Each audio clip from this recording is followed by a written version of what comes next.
Hi, it's Alissa from Maintaining Motherhood, where I talk about simplifying to enjoy life more through motherhood, organization, recipes, and education.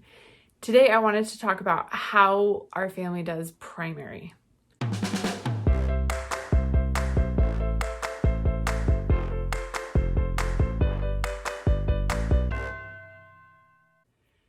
So, it's been a year since churches closed down, a year since kind of the world seemed to fall apart. And where are you at now? How are you doing? Some churches have never really changed too much in their meeting. Some churches have stopped altogether. I'm a member of the Church of Jesus Christ of Latter-day Saints. And in our church, how it happened is for a while, the churches closed down and we just did church at home. I loved that experience. I have been to the best meetings ever in my life last year when we had church at home. The spirit was so strong. It was wonderful. And the way that we got our kids involved is we would rotate who would teach who would give the talks or the sermons. We also would have kids rotate who was playing the piano, who was leading the music. It was amazing. And so we had a lot of family involvement that way. I don't remember when it was, probably September or October. Then church started back meeting in our church buildings, and they kind of split our ward or our congregation up into different groups, and they would have only a certain amount of people according to our state guidelines meet at a time. So the way that our congregation does it is they split it up into different groups, and then certain groups can meet on certain Sundays, and you go and you can sit and meet with the members there, or they will broadcast it on TV so that those who can't attend or who choose not to attend can watch it from home. And that's, it's been a really great experience. And then after that, then they'll break off into the men's organizations and the women's organizations and the youth classes to do Sunday school or their men's and women's classes, priesthood or relief society. Now, it gets a little crazy because that's a bunch of people that have to be on devices, and we just don't have that many devices. And so that's kind of been an interesting thing to figure out. But one organization that has not begun to meet back is the primary. So that's all of the kids from ages 3 up until 11. And once our church started meeting online so that we could watch, and then the older kids had their classes, I just thought, but our younger kids, they kind of were feeling left out, because then with watching TV or attending the sacrament meeting in person, they weren't getting involved and included, and like they were before with giving talks or prayers or songs or something. So we at that point decided to do our own primary here at home. I will tell you right now, this is not the way to do it. This is not the only way. This is just the way that we have found works really well for us. For the most part, the kids get really excited about coming to primary, and I love it. It has been a really fun, special experience in our home. So I just want to tell you how we do it. Normally when you have primary at the church building, then it's kind of broken up into 2 parts. So the first part, they will have their class time, and then the other part is a singing time. And because we do a scripture study in our home every single morning, I didn't want to focus so much on the scripture study aspect of it, because we already use the church's curriculum, I guess you could call it. It's called Come Follow Me. And so we follow through all of those questions in the study guide all throughout the week. And if they were going to church classes at the church building, then they would be reviewing that with their class. So I just didn't feel a need to re-go over everything that we'd already been over that week. And I also, once we started doing primary, I started incorporating some of the primary resources, the little videos and pictures and things for our family scripture study in the morning, just so that they can get more exposure to what they would have been learning had they been going to the church building.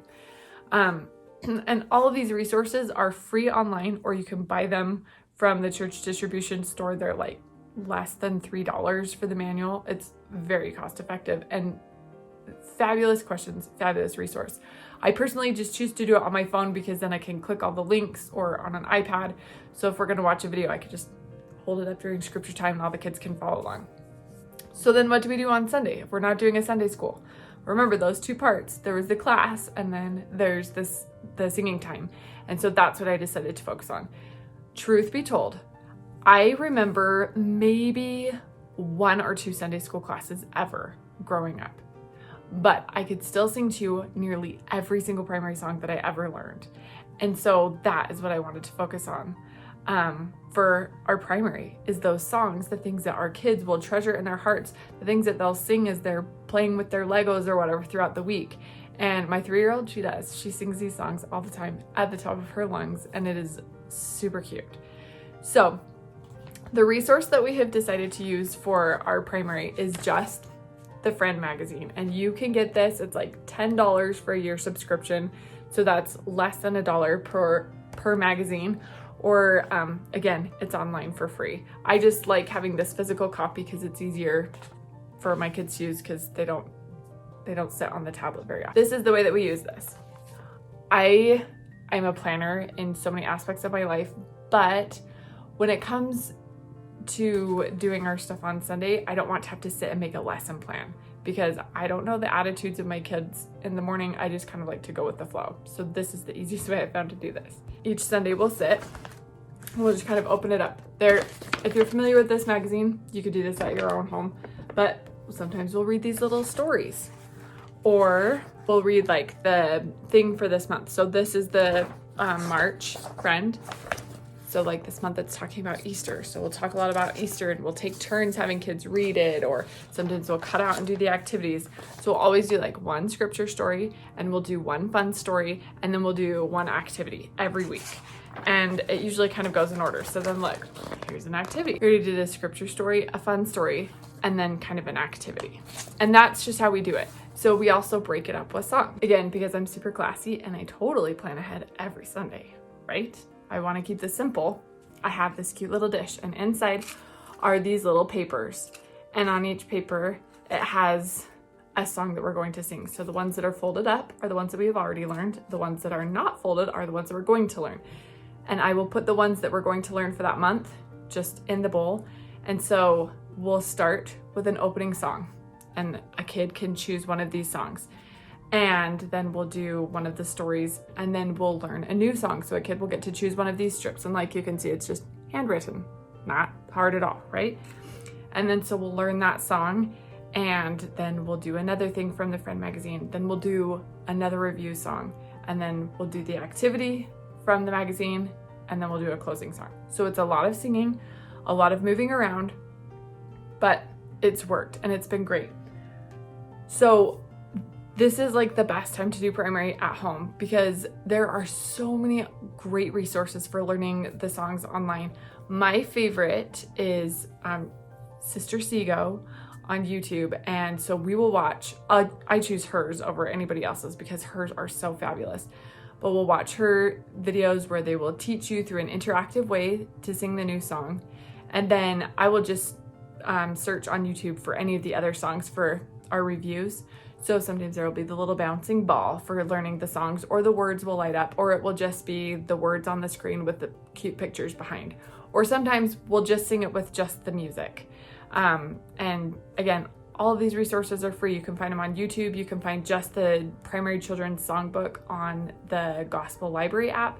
So there are so many resources to do this primary at home. Anyway, my baby has just woken up from nap.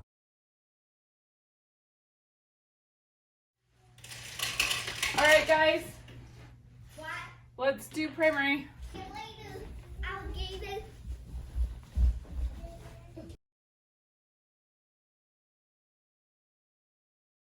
Okay, do you guys remember this song?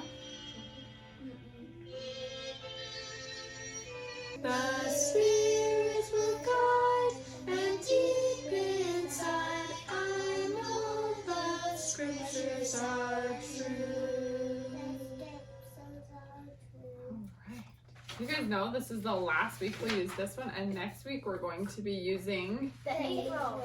April 1. Isn't that exciting? Jesus gave Joseph Smith special messages called revelations to help set up his church. These messages were written down so people could remember them. When you read the Doctrine and Covenants, you're reading the words of Jesus Christ. We're going to match the scripture to the special message Jesus taught in the Doctrine and Covenants. Okay, can you read us a small section of yours and we'll try and guess which one yours is and then you tell us if we're right? It's too easy. It says the word right Good. at the start of the verse. Okay, do it. Let's hear. Then shall he immerse him or her in the water and come forth again out of the baptism. Baptism. I told you it Because the was immerse too means to go easy. all the way under the water and come all the way back up. Okay, should we learn a song today? Guess what? There's only one song left to learn. Do you want to guess? When he comes again. Did you see it? Nope. How did you know? Because I'm smart. You are smart. But I hope that this gives you some ideas to do primary on your own at home. It has been such a blessing for us. My kids love it. I love it. I feel like we're learning the gospel together, but in a different way than just scripture study. We're learning through those songs that will stay in their hearts forever.